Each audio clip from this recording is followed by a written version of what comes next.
하나님 감사합니다. 오늘도 하나님 앞에서 예배하며 시작하게 하신 하나님, 이 하루를 복되게 하여 주시옵시고, 특별히 오늘 이후로 더 추워진다고 하는데 사랑하는 성도들 건강을 지켜 주시옵시고, 또 가정마다 하나님의 은혜로 이 겨울을 따뜻하게 보낼 수 있는 은혜가 있게 하여 주시옵소서. 주님, 우리의 삶에 다가오는 여러 가지 일들 속에서 우리의 마음이 중심을 잘 지켜 나아갈 수 있도록 도와주십시오. 흔들리지 말아라. 마치 너의 마음이 닷같이, 배의 닷같이 하나님 깊이 하나님의 말씀 속에 닻을 내려서 말씀하고 있사오니, 주님, 우리가 우리 영혼을 소망의 등대에 하나님 아버지 잘 닻을 내리게 하여 주시옵시고, 하나님 앞에 더욱더 믿음으로 나아갈 수 있도록 도와주시옵소서. 특별히 자녀들을 위해서 기도하는 부모의 기도 가운데 응답하여 주시옵시고, 지금 다음 주 목요일 날 수능 시험이 있습니다. 주께서 그 기도 가운데 응답하시고 함께하여 주옵소서. 때로는 그 기도가 연약하고 또 부족할지라도 하나님이 긍휼히 여겨 주시옵시고, 하나님의 은혜 가운데 함께하여 주옵소서. 예수님 이름으로 기도드립니다. 아멘. 제5장. 너희 중에 심지어 음행이 있다 함을 들으니 그런 음행은 이방인 중에서도 없는 것이라. 누가 그 아버지의 아내를 취하였다 하는도다. 그리하고도 너희가 오히려 교만하여져서 어찌하여 통한이 여기지 아니하고 그 일 행한 자를 너희 중에서 쫓아내지 아니하였느냐. 내가 실로 몸으로는 떠나 있으나 영으로는 함께 있어서 거기 있는 것 같이 이런 일 행한 자를 이미 판단하였노라. 주 예수의 이름으로 너희가 내 영과 함께 모여서 우리 주 예수의 능력으로 이런 자를 사탄에게 내주었으니, 이는 육신은 멸하고 영은 주 예수의 날에 구원을 받게 하려 함이라. 너희가 자랑하는 것이 옳지 아니하도다. 적은 누룩이 온 덩어리에 퍼지는 것을 알지 못하느냐. 너희는 누룩 없는 자인데 새 덩어리가 되기 위하여 묵은 누룩을 내버리라. 우리의 유월절 양 곧 그리스도께서 희생되셨느니라. 이러므로 우리가 명절을 지키되 묵은 누룩으로도 말고 악하고 악에 찬 누룩으로도 말고 누룩이 없이 오직 순전함과 진실함의 떡으로 하자. 내가 너희에게 쓴 편지에 음행하는 자들을 사귀지 말라 하였거니와, 이 말은 이 세상에 음행하는 자들이나 탐하는 자들이나 속여 빼앗는 자들이나 우상 숭배하는 자들을 도무지 사귀지 말라 하는 것이 아니니, 만일 그리하려면 너희가 세상 밖으로 나가야 할 것이라. 이제 내가 너희에게 쓴 것은 만일 어떤 형제라 일컫는 자가 음행하거나 탐욕을 부리거나 우상 숭배를 하거나 모욕하거나 술 취하거나 속여 빼앗거든 사귀지도 말고 그런 자와는 함께 먹지도 말라 함이라. 밖에 있는 사람들을 판단하는 것이야 내게 무슨 상관이 있으리오마는 교회 안에 있는 사람들이야 너희가 판단하지 아니하랴. 밖에 있는 사람들은 하나님이 심판하시려니와 이 악한 사람은 너희 중에서 내쫓으라.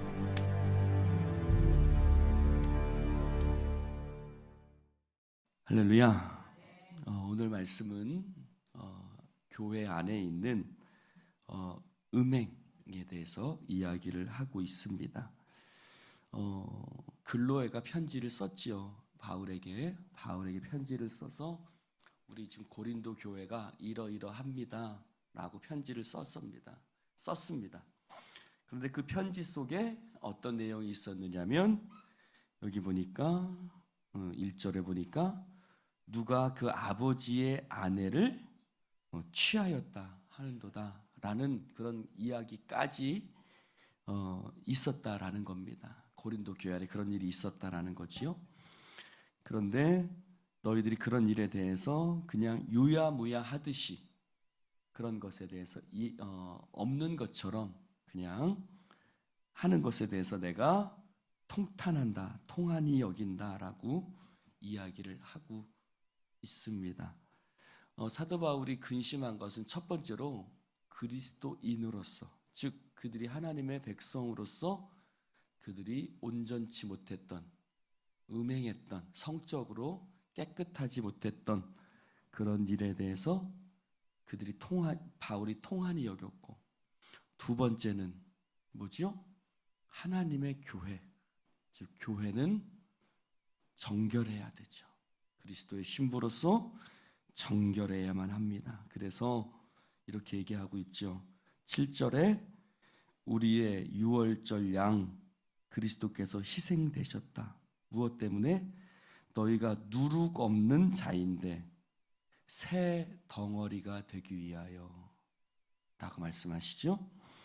그래서 너희가 새 포도주, 새 덩어리, 즉 누룩이 없는, 누룩은 뭐죠? 부패하게, 부풀리게 하는 그런 것들을 이야기하지 않습니까?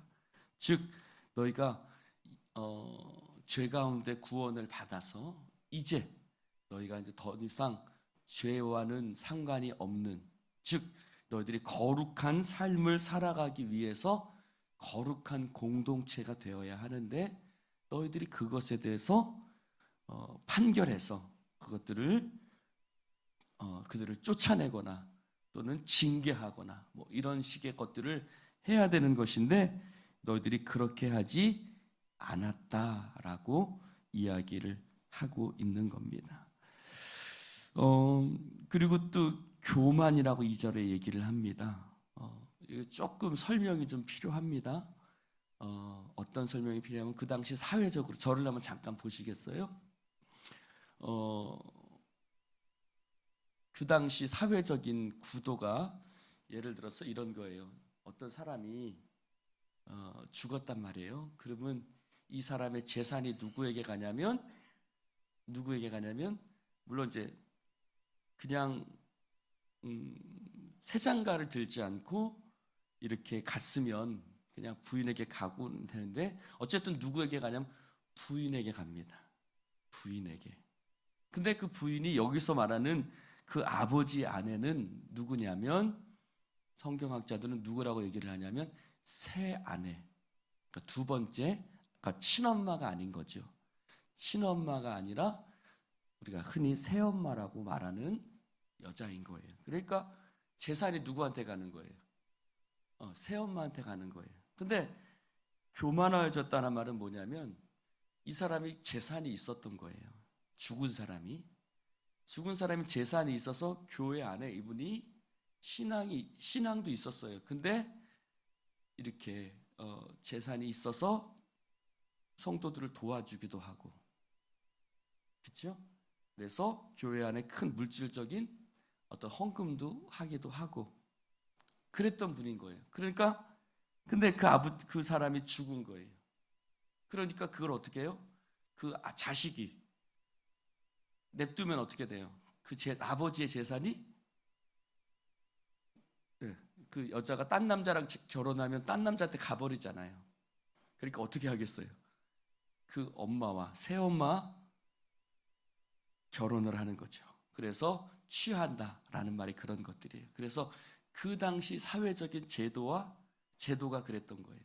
그러니까 그 아버지의 재산을 다른 사람에게 빼앗기지 않기 위해서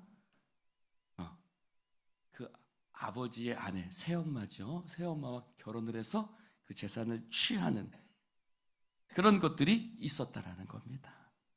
그럼에도 불구하고 악하죠. 그래서 왜 교만하다고 얘기하느냐? 너희가 그 재산, 그런 것들, 그래서 그 사람이 계속해서 교회 안에서 어떤 영향력을, 물질적인 영향력을 행사할 수 있도록 냅뒀던 거예요. 여러분, 그런 것이 중요한 것이 아니라 교회는 거룩한 공동체가 되어야 될 줄로 믿습니다. 그래서 차라리 어떻게 해요? 이런 자를 사탄에게 내줘라.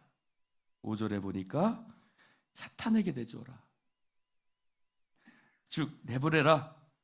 그러면 육신은 멸하고 영은 주 예수의 날에 구원을 받게 하려 함이라. 이 말에 대한 해석이 참 분분합니다만, 즉 쉽게 얘기하면 이렇게, 그에게 회개할 기회를 주어라 라고 해석을 하면 될 것 같습니다. 뭐 신학적으로 논쟁을 할 필요는 없을 것 같고, 어찌됐든 그 사람에게 징계해서 그 사람이 회개할 기회를, 회개해서 그 영혼이 하나님 앞에 구원받도록 해야 하지 않겠느냐.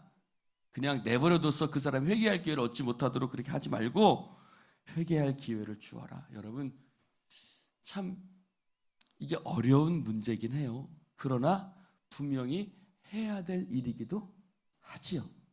여러분, 자, 저를 봅시다. 교회는 징계가 있어야 합니까? 없어야 합니까? 여러분 생각은 어떠세요? 여기는 알고 제가. 자, 여러분들 생각, 교회는 징계가 있어야 돼요? 없어야 돼요? 있어야 돼요? 있어야 돼요? 없어야 돼요? 네, 있어야 되죠. 교회는 징계가 있어야 합니다. 성경도 징계할 것에 대해서 얘기를 해요, 말해요? 해요, 안 해요? 예를 들어서 누가 잘못이 있으면 가서 어떻게 해요? 처음에는 개인적으로 얘기하고, 몇 사람하고 같이, 예를 들어서 장로님들하고 같이 가서 얘기하고, 또 다 마지막에는 공동체 앞에서 딱 세워가지고 얘기하고, 그래도 안 들으면 어떻게 하라 그랬어요? 한마디로 내쫓으라. 교회 앞 공동체 안에서 내쫓으라. 이게 참 쉬운 문제는 참 아닙니다.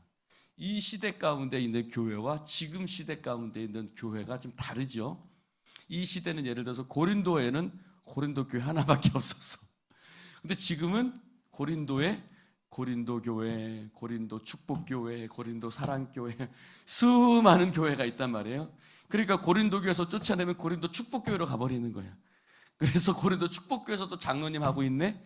뭐 이런 식의 것들이 있기 때문에 이게 참 지금은 쉬운 문제가 아니지만, 그러나 그럼에도 불구하고 우리가 무엇을 더 우선시 할 것이냐.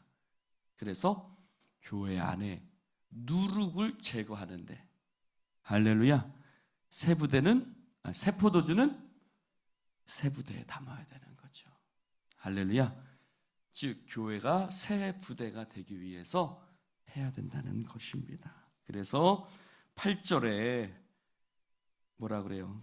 시작. 이러므로 우리가 명절을 지키되 묵은 누룩으로도 말고 악하고 악의에 찬 누룩으로도 말고 누룩이 없이 오직 순전함과 진실함의 떡으로 하자. 할렐루야. 네, 순전함과 진실함의 떡으로. 여기서 떡은 우리들 자신들을 얘기할 수 있어요. 공동체를 얘기할 수 있습니다. 순전함과 진실함의 하고 떡으로 하자. 물론 세상 바깥에 있는 사람들 얘기 안 하는, 말하는 거 아닌 것을 알지 너희들, 그렇게 얘기를 하고. 야, 그런 사람들, 그러니까 세상에서 그런 사람들을 너희들이 아예 그 관계를 끊어버리려면 그건 안 되겠지. 물론 그 말을 하고 있는 거죠. 교회 밖에는 그런 사람들이 널려 있어. 그러니까 그런 사람들까지 내가 말하는 건 아니야. 누구를 얘기하는 거다? 교회 안에 있는 형제들을 얘기하는 거야 라고 얘기를 하면서 13절에도 뭐라 그래요? 밖에 있는 사람들은 하나님이 심판하실 것이다. 그러나 교회 안에 있는 이 약한 사람은 너희 중에서 내쫓으라. 그래서 11절에는 뭐래요? 사귀지도 말고 그런 자와는 함께 먹지도 말라. 교회 안에 있는 사람들이야 너희가 판단하지 아니하랴. 여러분, 교회 안에 정결해야 될 줄로 믿습니다. 특별히 우리 교회가 하나님 앞에서 그런 면에서 더 정결해야 될 줄로 믿습니다. 여러분, 그래서 우리 교회가 하나님 앞에 마지막 날 칭찬 듣는 교회가 되기를 주님의 이름으로 축원을 드립니다. 기도합시다. 하나님, 주님의 몸된 교회라고, 이 교회의 머리는 바로 예수님이라고 하나님, 우리는 고백하며 신앙생활을 하고 있습니다.